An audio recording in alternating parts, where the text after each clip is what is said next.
Hello, কি অবস্থা সবার? এই ব্লগটা ছিল সপ্তমীর দিন সকালবেলা। তো আমি আর রাহুল সপ্তমীর দিন একটু বড় বাজারে যাচ্ছিলাম, মানে খুলনার বড় বাজারে। তো আমাদের কিছু কেনাকাটার দরকার ছিল, তা সেগুলো আমরা আনতে যাচ্ছিলাম দুজনে মিলে।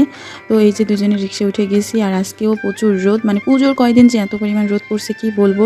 আর তোমরা তো এই প্লেনটা জানো, যারা খুলনার মানুষ তারা জানো, এটা হলো আমাদের জোড়াগেটে অবস্থিত। তো আমরা হলো এই রেল স্টেশনের মানে সামনে দিয়ে যাচ্ছিলাম, কারণ যেহেতু আমরা বড় বাজার পাইকারি মার্কেটের ওইখানে যাবো, মশলা মার্কেটে। তো আমাদের এই সাইড থেকে গেলে একটু তাড়াতাড়ি সুবিধা হয়। তো এইটা আমাদের রেল স্টেশন খুলনার। তো আমরা আস্তে আস্তে চলে গেলাম বড়বাজার মশলা মার্কেটে। তো এখানে আমাদের অনেক কিছু নেওয়ার ছিল, তো দেখো। তো এখান থেকে আমরা তিল নিছিলাম, যেহেতু তিলের নাড়ু বানাবো। আরও অনেক কিছু নিছিলাম। তো তারপরে চলে গেছিলাম চুই ঝালের কাছে, চুই ঝাল নিছিলাম।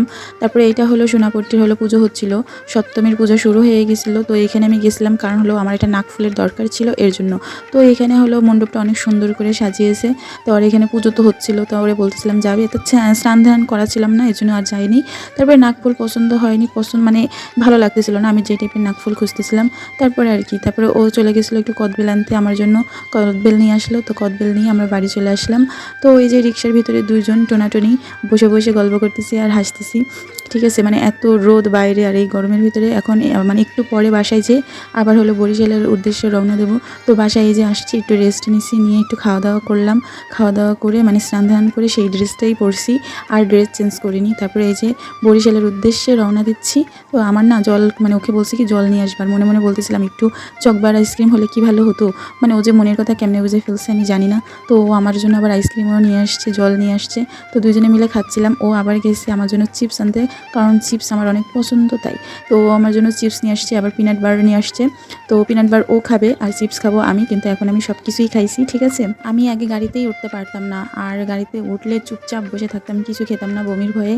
আর এখন এত পরিমাণ জার্নি করছি, এখন গাড়ির মধ্যে শুধু খাই আর খাই। মানে দুইজন স্বামী স্ত্রী এমন, মানে রাহুল এরকম গাড়ির মধ্যে চুপচাপ মানে বসে থাকা পছন্দ করে না। ওর কথা হলো শুধু খাবো, আর ওর পাল্লাই পরে এখন আমিও খেতে খেয়ে খেয়ে মোটা হয়ে যাচ্ছি। আমার বাপ যেরকম, মানে কোনো খাওয়া, মানে রাস্তাঘাটে চলতে গেলে খেতে হবে। আবার জামাইও একটা পাইছি, মানে শুধু খাও আর খাও। তারপরে এই যে আমার সাথে একটু মজা করতেছিল, এটা আমি বলছি আমাকে অল্প দাও, ও আমাকে বেশি দিয়ে ফেলছে।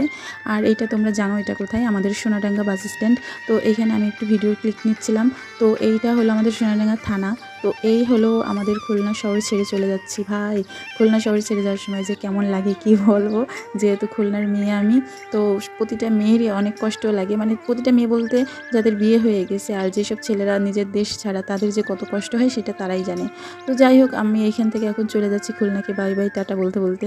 তারপরে এখানে যে চলে গেলাম ময়ূর আবাসিকে। ময়ূর আবাসিকে এত পরিমাণ কাশফুল ফুটছে, তো মানে মানুষের মাথা দেখা যাচ্ছে না। রাস্তা যে মনে করে একটা পার্ক, সে পার্কের রাস্তায় বোঝা যাবে না, মানে এত পরিমাণ হলো কাশফুল ফুটছে।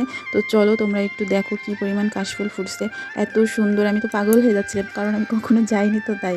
যেমন রোদ, তার মধ্যে এরকম কাশফুল সাদা সাদা ফুটে আছে, দেখতে যে কত অপূর্ব, মানে বলে বোঝাতে পারবো না। আর এটা হলো আমাদের রূপসা ব্রিজ, তোমরা জানো এই রূপসা ব্রিজ পার হলে খুলনা মানে করে ছেড়ে দিলাম, ঠিক আছে। তো খুলনা আমি আর কি ছেড়ে দিচ্ছি, পার হয়ে যাচ্ছি। তো রূপসা ব্রিজে যখন আসি তখন একটা অন্যরকম ফিল হয়, আর যখন ছেড়ে চলে যাই তখন অন্যরকম আরেকটা ফিল হয়। তো যাই হোক, এখানে আমি একটু ভিডিও ক্লিপ নিচ্ছিলাম। তো দেখো আকাশটা কত সুন্দর লাগতেছে তাই না, একদম টান টান রোদ, গরম যা, তার মধ্যে আকাশের এরকম একটা মনে করো পিক দেখে আমি থামতে পারিনি। তো আমি একটু ভিডিও করে নিলাম। তো এই যে ওর হাত ধরে চলে যাচ্ছি নিজের বাড়ি, ঠিক আছে।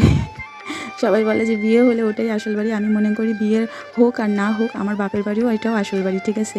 আমার দুইটা বাড়ি। তারপরে এই যে বাগেরহাটে ঢুকতে না ঢুকতে দেখি ওরে বৃষ্টি আর বৃষ্টি, প্রচুর বৃষ্টি বাগেরহাটে। তারপর বাগেরহাট থেকে আমরা হলো অনেক দেরি হয়ে গেছিলো এখানে আবার হলো মানে বরিশাল যেতে। তারপরে দেখি অনেক মণ্ডপ পুজো হচ্ছে, জায়গায় জায়গায় শুধু পুজোর মণ্ডপ। তো এখানে আবার গাড়িটা থামছে, পুজো দেখতে দেখতে গৌরনদী চলে আসলাম। আর ও গেছিলো এটিএমে, আর আমি বসেছিলাম। তো এই ছিল আমার আজকের ব্লগ, টাটা বাই বাই।